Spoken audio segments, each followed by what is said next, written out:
بسم اللہ الرحمن الرحیم۔ جیسے جیسے عید کے دن نزدیک آتے ہیں مردے کیوں روتے ہیں اور یہ دعا کرتے ہیں کہ کاش کبھی عید نہ آئے۔ عید کا دن خوشی اور مسرت کا ہوتا ہے، بسا اوقات خوشی میں مصروف ہو کر آخرت سے غفلت ہو جاتی ہے اور زیارت قبور سے آخرت یاد آتی ہے۔ اس لیے تو مناسب ہے اور کچھ مذائقہ نہیں، لیکن اس کو لازم ملزوم سمجھنا خواہ سے التزام عملاً ہی صحیح، جس سے دوسروں کو یہ شعبہ ہو کہ یہ چیز لازمی اور ضروری ہے، درست نہیں۔ نیز اگر کوئی شخص اس دن زیارت قبور نہ کرے تو اس پر طعن کرنا یا اس کو حقیر سمجھنا درست نہیں۔ اس حوالے سے احتیاط لازم ہے۔ عید کا دن نشاط و فرحت اور خوشی کا دن ہے جو سال میں 2 مرتبہ حاصل ہوتا ہے۔ پہلی خوشی اس کی یہ ہے کہ رمضان شریف کا مبارک مہینہ آیا اور اس میں اللہ تبارک تعالیٰ کی نعمتوں اور رحمتوں کی بارش ہوئی۔ تم نے جی لگا کر مہینہ بھر اپنے آپ کو بھوکے اور پیاسے رکھا اور راتوں کو یاد الہی میں بسر کیا۔ اس کی خوشی میں رمضان المبارک کا مہینہ ختم ہوتے ہی یکم شوال کو تمہارے لیے فرحت و خوشی کا دن مقرر کر دیا گیا اور اس دن کو عید الفطر کہتے ہیں۔ اور حدیث شریف میں آیا ہے کہ جب عید الفطر کا دن آتا ہے فرشتے راستوں پر کھڑے ہو جاتے ہیں اور آواز لگاتے ہیں، اے مسلمین کی جماعت، اپنے رب کریم کی طرف چلو، وہ تمہیں ایک اچھے کام کی توفیق دیتا ہے، پھر اس پر ثواب عظیم عطا فرماتا ہے۔ تمہیں رمضان المبارک کی راتوں میں نماز پڑھنے کا حکم دیا اور تم نے نماز پڑھی، تمہیں دن میں روزہ رکھنے کا حکم دیا، تم نے روزہ رکھا، تم نے اپنے رب تعالیٰ کے حکم کی اطاعت کی، اب اس کا انعام حاصل کرو۔ جب نماز عید ختم ہو جاتی ہے تو فرشتے آواز لگاتے ہیں کہ خوش ہو جاؤ کہ تمہارے پروردگار عالم نے تمہاری مغفرت فرما دی، اب تم خوشی خوشی اپنے گھروں کو لوٹ جاؤ۔ اس لیے اس دن کو انعام و کرام کا دن کہتے ہیں۔ نبی کریم صلی اللہ علیہ وسلم مکہ مکرمہ سے ہجرت کر کے مدینہ منورہ پہنچے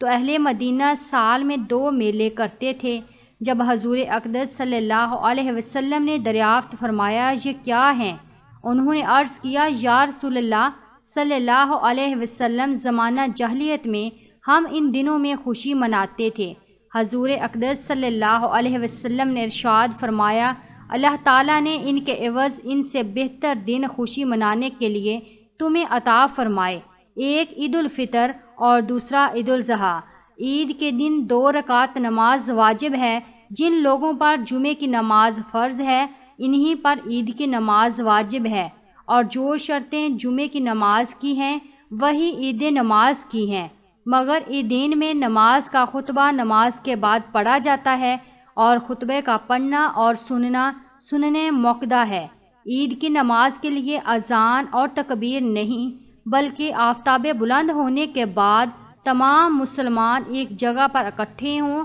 اور امام ان کو 2 رکعت نماز پڑھائے اور ہر ایک رکعت میں 3 زائد تکبیریں کی جائیں۔ ان زائد تکبیروں کا کہنا امام اور مقتدی دونوں پر واجب ہے۔ اس کے بعد امام ممبر پر کھڑے ہو کر خطبہ پڑھائیں۔ اب بات یہ ہے کہ عید تمام جیتے جاگتے انسانوں کے لیے تو خوشی کا سبب ہے، لیکن مردے یہ کیوں چاہتے ہیں کہ کبھی بھی عید نہ آئے؟ ہم لوگ تو عید کی خوشی منا رہے ہوتے ہیں، لیکن مردے عید آنے کا غم مناتے ہیں۔ کچھ مردے ایسے ہیں جو عید کے آنے پر بہت دکھ میں آ جاتے ہیں، بہت مصیبت ان کے اوپر آنے والی ہوتی ہے اور اس وجہ سے وہ لوگ بہت زیادہ پریشان ہوتے ہیں۔ جب عید کی آمد پر ہم لوگ ادھر ادھر گھوم رہے ہوتے ہیں اور شاپنگ کر رہے ہوتے ہیں، ہم لوگوں کو عید آنے کی خوشی ہوتی ہے کہ عید جلدی آ جائے، لیکن مردوں کو عید آنے کا دکھ ہوتا ہے۔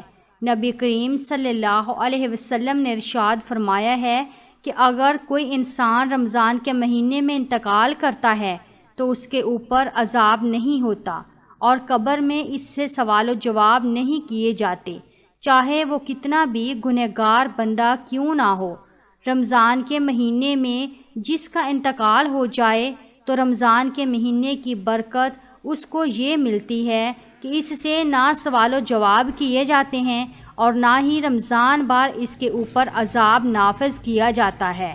اور جیسا کہ حدیث مبارکہ کا مفہوم ہے کہ قبر کے اندر مردے کے لیے جہنم کی کھڑکی کو کھول دیا جاتا ہے اور وہ مردہ قبر کے اندر جہنم کی تپش کو محسوس کرتا ہے، تو جو گنہگار مردے ہوتے ہیں وہ اس طرح سے جہنم کے عذاب اور گرمی کو قبر کے اندر محسوس کرتے ہیں۔ لیکن جب رمضان کا بابرکت مہینہ آتا ہے تو آپ صلی اللہ علیہ وسلم نے ارشاد فرمایا کہ جب رمضان کا چاند دیکھا جاتا ہے تو جنت کے دروازوں کو کھول دیا جاتا ہے اور جہنم کے دروازوں کو بند کر دیا جاتا ہے،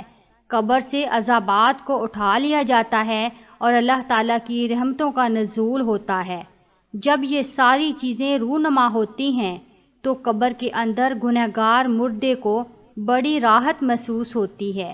اور رمضان المبارک کے بابرکت مہینے کے آغاز میں ہی مردہ بے حد خوش ہو جاتا ہے کہ ہمارے اوپر سے جہنم کے عذاب کو اٹھا لیا گیا ہے۔ جو قبر کے اندر ہمارے لیے جہنم کے دروازے کھولے جاتے ہیں وہ دروازے اب بند کر دیے گئے ہیں، وہ مردہ بڑی ہی راحت محسوس کرتا ہے۔ اب سوال یہ پیدا ہوتا ہے کہ جن لوگوں کے اوپر سے اللہ تعالیٰ نے رمضان المبارک کے مقدس مہینے میں عذاب ہٹا لیا تو عید کے دن ان پر دوبارہ سے عذاب نافذ ہوتا ہے کہ نہیں؟ کچھ مردے تو ایسے ہوتے ہیں کہ جن کے اوپر دوبارہ سے عذاب نافذ نہیں کیا جاتا، لیکن بہت سارے مردے ایسے بھی ہوتے ہیں کہ جیسے ہی رمضان المبارک کا مہینہ ختم ہوتا ہے تو عید والے دن سے ہی ان کے اوپر فوراً پہلے کی طرح سے ہی عذاب شروع ہو جاتا ہے، جیسا کہ سارا سال وہ لوگ قبر کے اندر سزا اور عذاب بھگت رہے تھے۔ عذاب میں وہ لوگ پھر سے ملوث ہو جاتے ہیں اور گرفتار ہو جاتے ہیں۔ بعض علماء فرماتے ہیں کہ جب کوئی انسان رمضان المبارک کے مہینے میں انتقال کرتا ہے تو اسے قبر میں سوال و جواب نہیں ہوتے، اور ایک مرتبہ جب اللہ تعالیٰ کسی مردے کے اوپر سے عذاب کو اٹھا لے تو پھر دوبارہ سے عذاب کو نازل نہیں فرماتا، بشرط یہ کہ اس کے لیے کوئی اصال ثواب کر رہا ہو یا مغفرت کی دعا کر رہا ہو۔ ہر مردے کو اس کے اعمال کے مطابق سزا دی جاتی ہے۔ جو نیک لوگ ہوں گے جن کو اللہ تعالیٰ نے کافی کر دیا کہ ان کو 2، 4 یا 6 مہینے سزا ہو گئی، بس اب ان کے اوپر سزا نافذ نہیں ہوگی، پھر رمضان کی برکت سے ان کے اوپر سے عذاب اٹھا لیا گیا ہے، تو اب اگر اللہ نے چاہا تو ان کے اوپر کبھی عذاب نہیں ہوگا۔ اگر کوئی شخص بہت ہی زیادہ گنہگار ہے، مثلاً کوئی ایسا شخص ہے کہ جس کا اسلام سے تعلق ہی نہیں ہے اور جو اسلام کو جانتے ہوئے بھی اسلام کو مانتا نہیں تھا اور کفر و شرک کا مرتکب ہو، تو اللہ تعالیٰ نے چاہا تو اس پر رمضان کے بعد بھی عذاب جاری رہے گا، اور اگر اللہ نے اسے معاف فرما دیا تو پھر کبھی بھی اس پر دوبارہ عذاب نہیں ہوگا۔ جب رمضان کا مہینہ ختم ہوتا ہے تو رمضان کی برکتیں بھی ختم ہو جاتی ہیں اور شیطان کو قید سے رہا کر دیا جاتا ہے، مردوں پر سے رحم کا معاملہ ختم ہو جاتا ہے۔ جہنم کے دروازے جو بند تھے رمضان میں وہ رمضان کے جانے کے بعد کھول دیے جاتے ہیں، جنت کے دروازوں کو اللہ تعالیٰ بند فرما دیتا ہے۔ ان سب باتوں کا مردوں کو علم ہوتا ہے کہ کب رمضان شروع ہو رہا ہے اور کب ختم، تو رمضان کے جانے سے اہل قبور یہ سوچتے ہیں کہ اب رمضان جا رہا ہے اور پھر عید جیسے ہی آئے گی اس کے بعد ہم پر عذاب کو پھر سے نافذ کر دیا جائے گا، جس کی وجہ سے وہ غمگین ہو جاتے ہیں اور روتے ہیں۔ رمضان بھر تو مرحومین کی عید ہوتی ہے کہ ان پر کوئی عذاب نہیں ہوتا، مگر ہم لوگ جب رمضان کے آخری عشرے میں جب اپنی مغفرت کی دعائیں اللہ رب العالمین سے کرتے ہیں تو پھر ہمیں اپنے مرحومین کے لیے بھی زیادہ سے زیادہ اصال ثواب کرنا چاہیے، اور صرف اپنے ہی مرحومین کے لیے نہیں بلکہ تمام مومنین مومنات، مسلمین مسلمات من جملہ کہا کریں کہ جو بھی مسلمان اس دنیا سے رخصت ہو چکے ہیں اللہ تبارک تعالیٰ ان تمام لوگوں کی مغفرت فرمائے اور اللہ تعالیٰ ان کو جنت الفردوس میں اعلیٰ سے اعلیٰ مقام عطا فرمائے، آمین یا رب العالمین۔ ناظرین کامنٹ باکس میں آمین ضرور لکھیے اور ویڈیو کو لائک کیجیے۔ شکریہ۔